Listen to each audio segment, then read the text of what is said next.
ब्रह्ममुरारिसुरार्चितलिङ्गं निर्मलभासितशोभितलिङ्गम्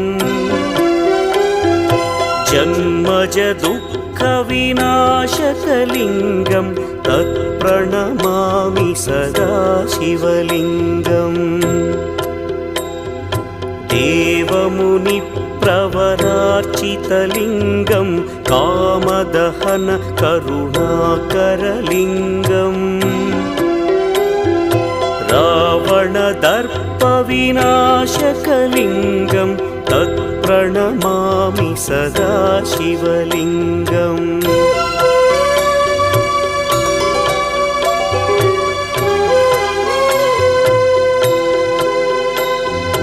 सर्वसुगन्धसुलेपितलिङ्गं बुद्धिविवर्धकलिङ्गम्